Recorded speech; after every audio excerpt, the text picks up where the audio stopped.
Welcome to TriTech University. My name is Bill Steppen, and today we're going to take a closer look into the employee and security functions of the AIM point of sale system.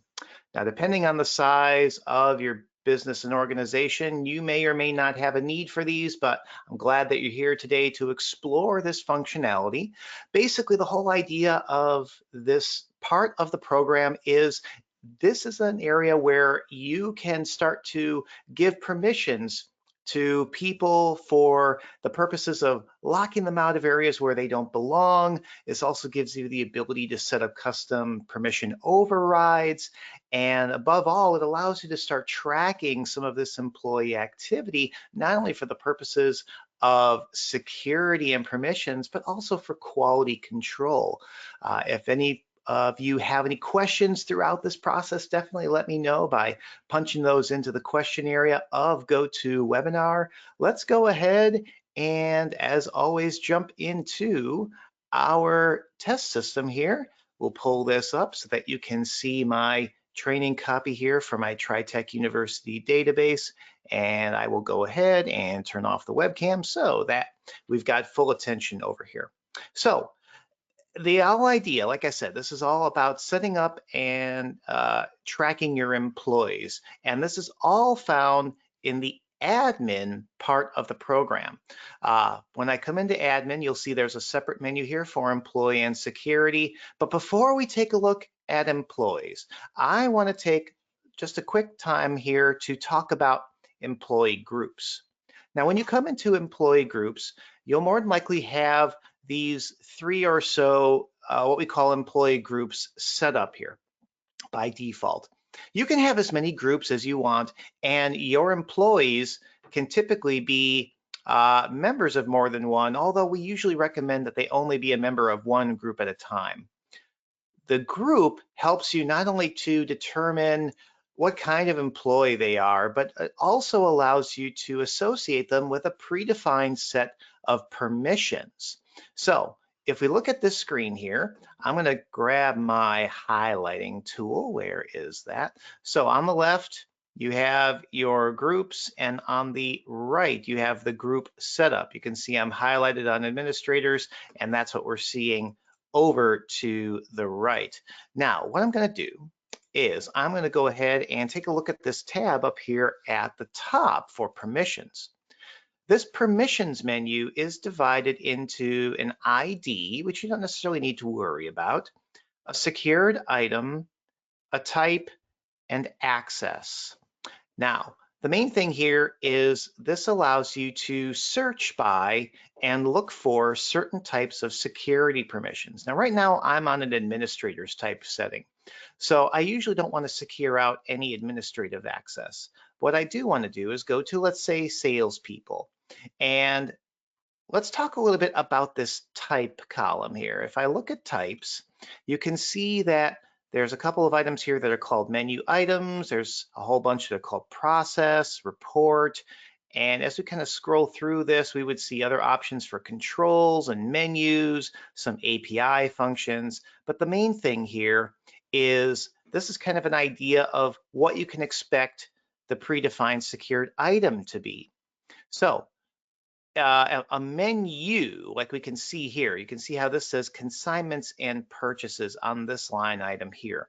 That means that this is a menu item. If we go to the modules and inventory menu, we can see this menu right here. I don't necessarily expect you to know where that can be found. I'm just kind of using this as an example. You can see there's also flooring options and inventory transfer options here. And likewise, we've got flooring and inventory transfer options. These are menus. That means there are one or more menu items below that. Now, we can use this to our advantage. Let's say that we don't want salespeople to have access to anything relating to accounts payable. If we look at the accounts payable menu, we can see there are a bunch of items under here and even more underneath the utilities menu. Now, we could go through and secure out every item in this menu, vendor history, enter AP invoice, check disbursements, etc. But what we can also do is we can look for AP. You can see how when I type in A/P into my filter option here, if you're not sure what I'm talking about when I mention filter items, you can click into any of these contains boxes and filter by whatever you type in that column. Do you see how there's two listings here? One that says modules accounts payable and one that says maintenance accounts payable. Over here, these are my menus. You see how this says menu and menu. And likewise, if we look, there's an AP menu underneath the modules and an AP menu under maintenance. If I go to the access field and I change that from full to none for those two fields, then what that does is anyone who's a member of the salespeople group, those menu options won't even show. When they click on the menus for maintenance or modules, it'll go straight from service to ledger, assuming that they have access to all the other menus. AP won't even show. And for what it's worth, in the touchscreen menu buttons as well. Let's go ahead and save that as an example. On the touchscreen menus as well, if I were to click into modules, this button wouldn't show if I were logged in as an employee that's a member of that particular group. So that's the whole idea of setting up these security permissions. Let's hop back into that program, go back to salespeople, and let's take a look again at this contains box. You can use this to your benefit to try and look for keywords like cost. You can see how when I type in the word cost into this contains box, this brings up anything dealing with cost, display weighted cost, display maintenance cost, allow the ability to see the cost column in other areas. So if I don't want salespeople to have anything to do with cost, I can use that as my key search term. And then I could go 1, 2, 3, 4 and click on each of these access fields and change that from full to none. But what I can also do is I can come down here where it says set all to no access. And by clicking on that, that changes any items that I am filtered down to be switched from full to no access. If I take this search term back out of here, you can see everything else that is in here is left as full access. So I haven't hindered any other function. I've simply taken away anything to do with cost for my salespeople. Hopefully that makes sense. Let me know if it doesn't. Let me just define a few of these other type fields here. And what I'm going to do is I'm going to just go ahead and sort by type. So at the top, we can see there are some API options. These are basically anything to do with linkage to our external active E functionality. And for the most part, you'll probably leave that as full, but you can change that to be access none if you so desire. You can see it talks about things like allow searching inventory history via APIs, inventory history, and so forth, things like that. A lot of this functionality is for future login information when we're talking about mobile applications and things that both your customers and your employees, in this case, would be able to download and then access your program remotely. So that is something that we are looking towards in the coming future here. Other types, you can see there are some control functions.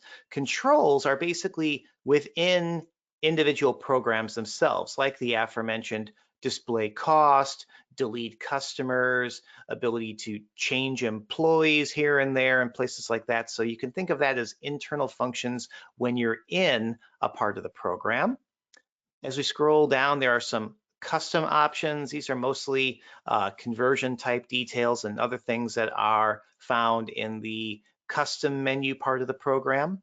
Function keys. Function keys are all over the place in our point of sale area, and this is basically their exclusive function. So things like changing billing dates or dates of transactions or the ability to change employees or a lot of different functions when it comes to point of sale are found here.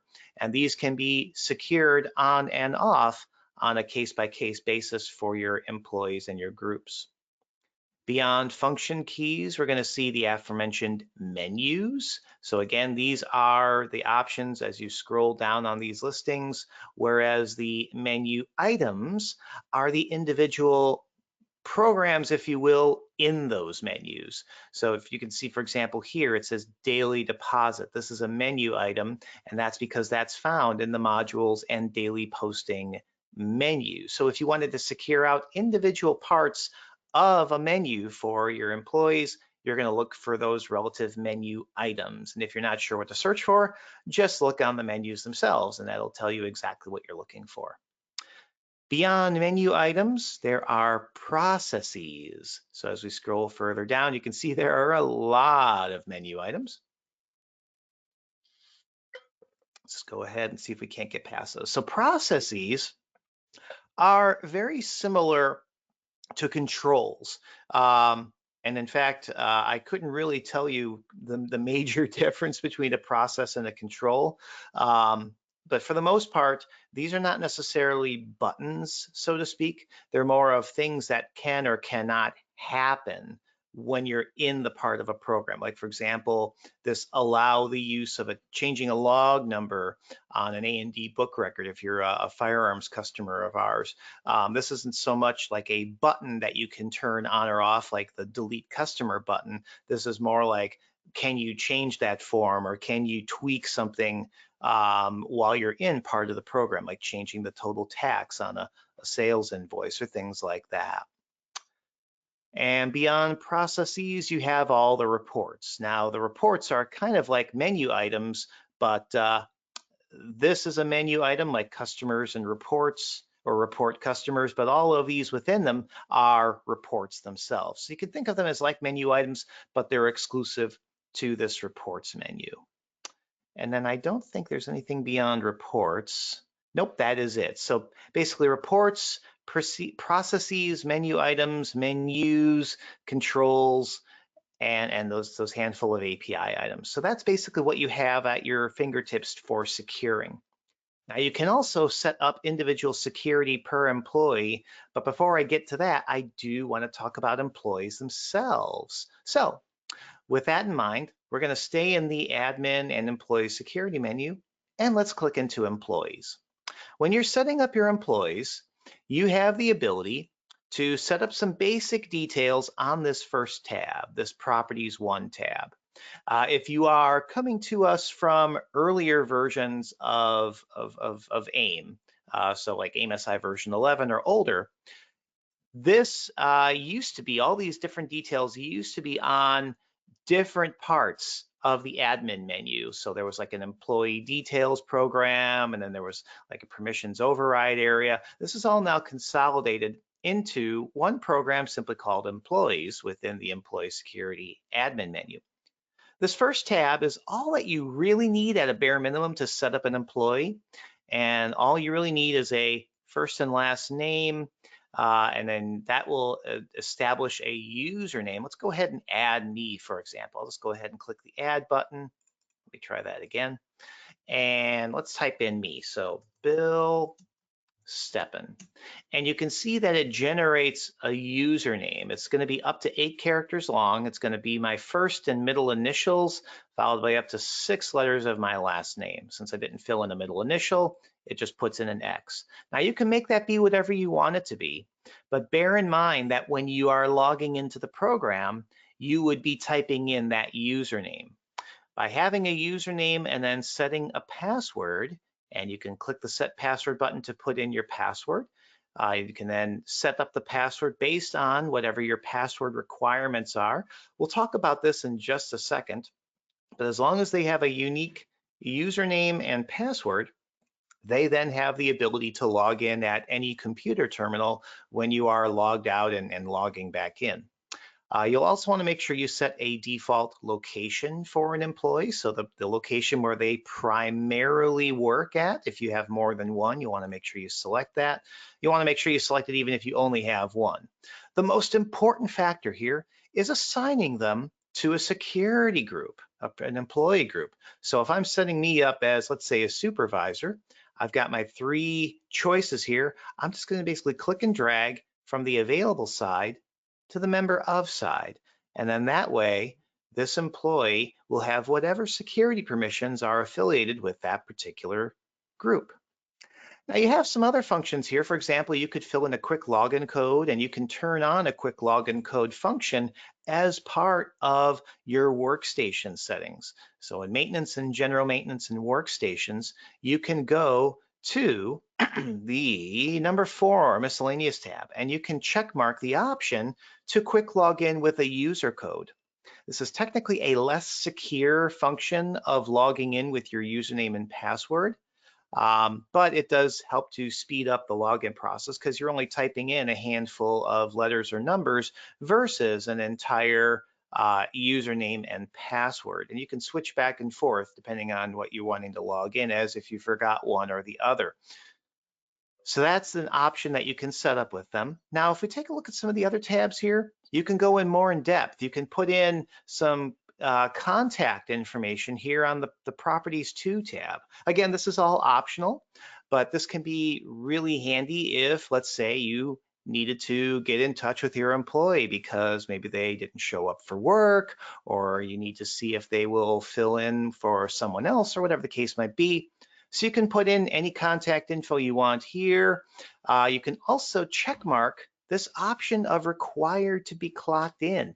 If you are intending to use the time clock function of the program and you want to make sure, or at least help to reduce the incidences where employees are getting to work and maybe they're not quite thinking quite right and they forget to clock in and they go about their day, then they get to the end of the day and they go to clock out and it says you weren't even clocked in to begin with.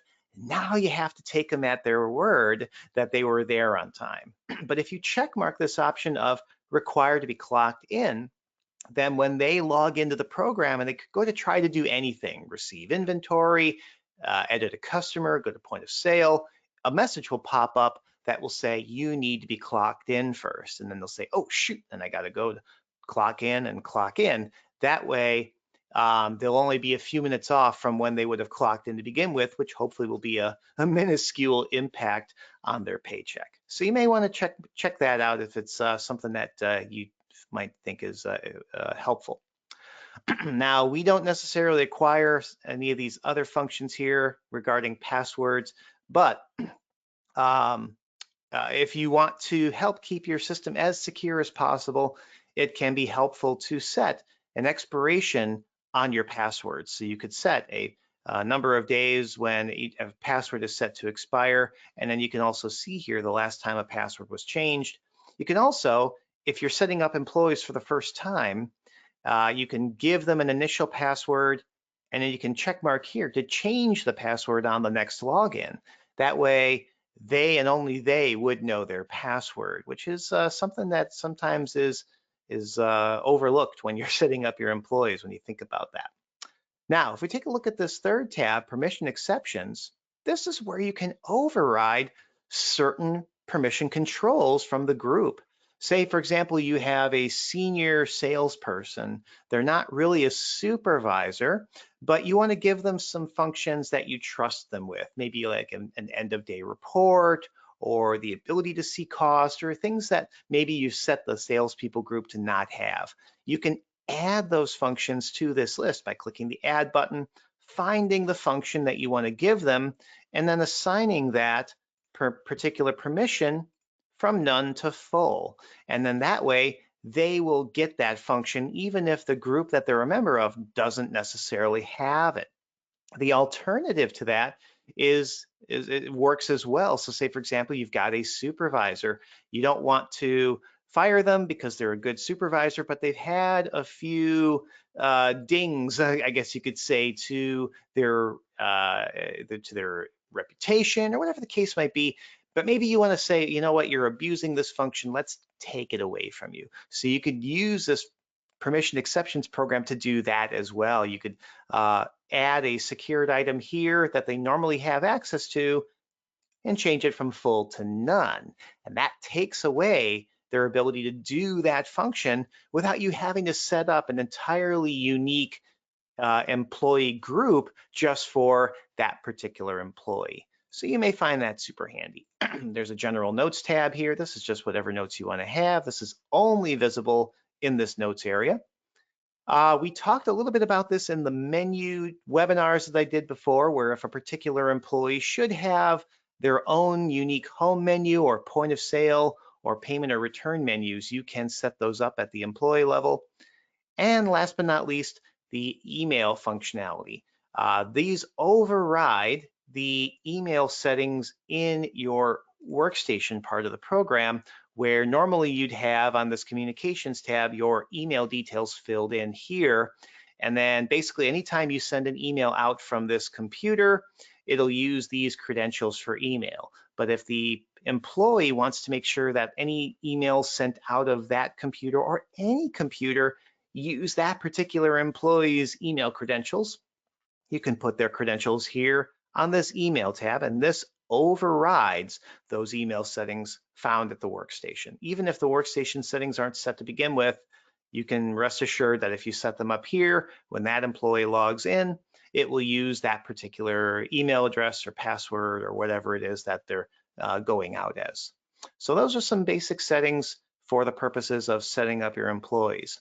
Now, when those employees do log in, so basically you log out, that's the no sale button. Let's actually log out.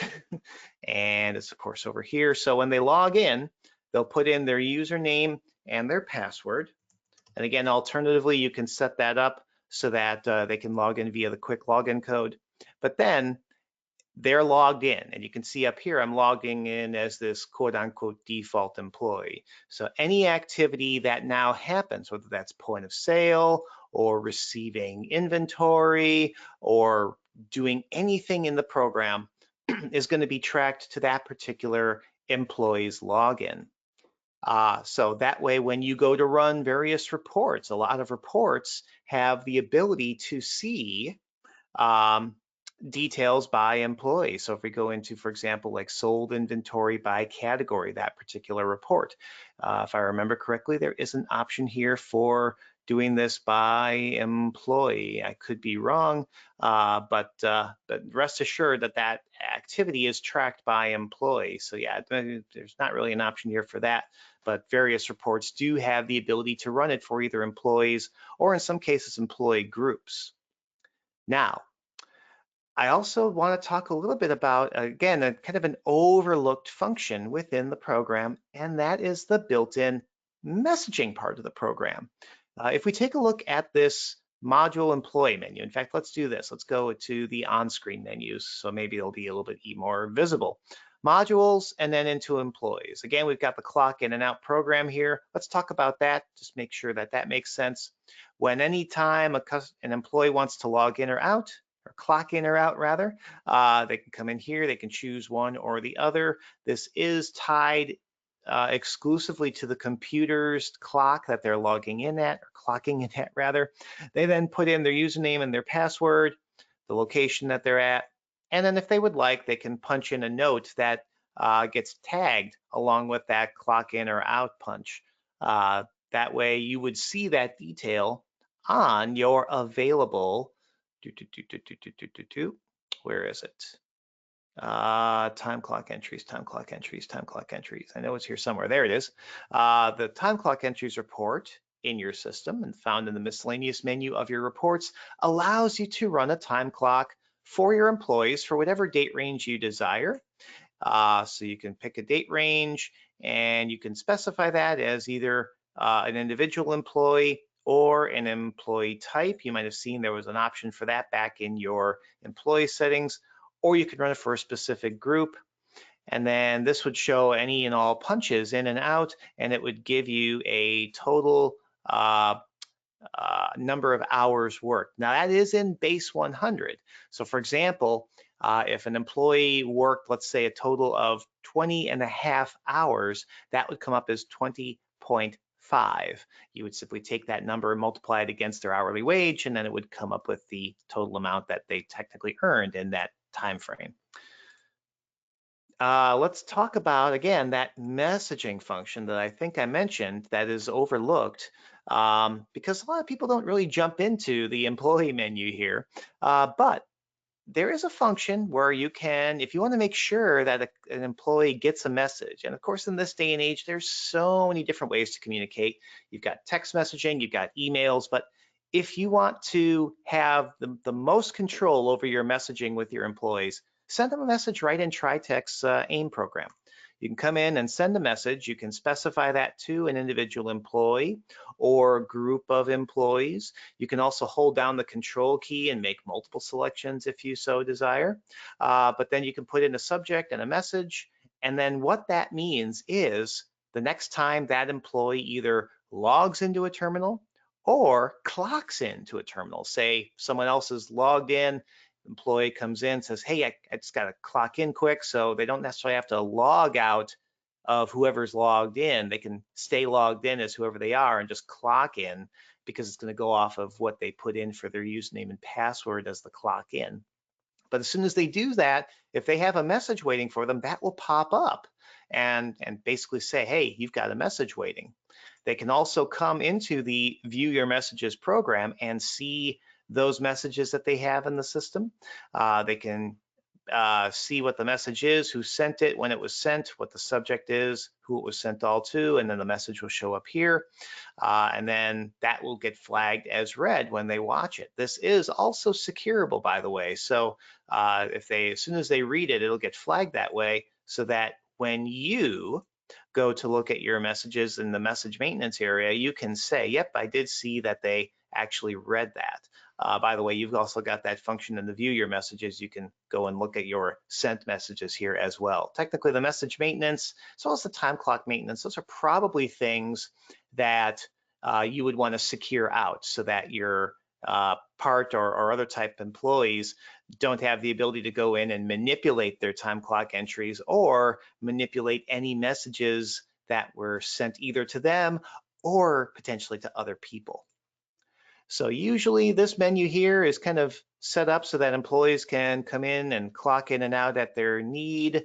There's some other functions here, like the ability to view whoever is logged in or clocked in at any given time, sending and viewing the messages, maintaining your time clock and messaging entries, and then the other two options here to change passwords or change the quick login code. If the employee feels that someone else may have viewed their password and they want to make sure that they and only they have the access to that password, they can come in here and put in their current password and then change it to be whatever they would like it to be. Same thing with the quick login code. So that's basically the whole idea of the employee module. Again, this is something that a lot of stores maybe don't necessarily look into at first, because they're more focused on getting their inventory into the system, getting their customers in, starting to roll with their point of sale and their contracts and their range services and all of that stuff. But you may find it super handy to use, and you can certainly reap those benefits in the amount of control that it's going to give you when you go to run your reports, or just to make sure that your employees aren't accessing your bookkeeping or other parts of the program that they shouldn't be getting into. So if you have got any questions, definitely let me know. If you have questions afterwards, feel free to shoot me an email to training@tritechretail.com. Of course, you can always call our support team if you've just got a quick question on this or any other part of the program. And we've got 2 more webinars coming up here this month. I believe next Thursday is going to be all about barcode labels. And the following Tuesday after that is on our hang tag functionality. So we'll be doing some dives into that, how those get set up, how you can tweak them, what they're used for, details like that. So if you're keen on just having the most amount of information that your customers can see and that your employees can use for ease of scanning at point of sale, definitely check those webinars out. And if nothing else, I don't see any other questions coming in. So I hope you all have a great day. If you've got any other ideas for webinars that you'd like to see me do for you, definitely let me know. I'll be more than happy to do them for you, because I want to make sure you're getting the most of this time together. Thanks very much, and we'll see you next week. Take care. Bye-bye.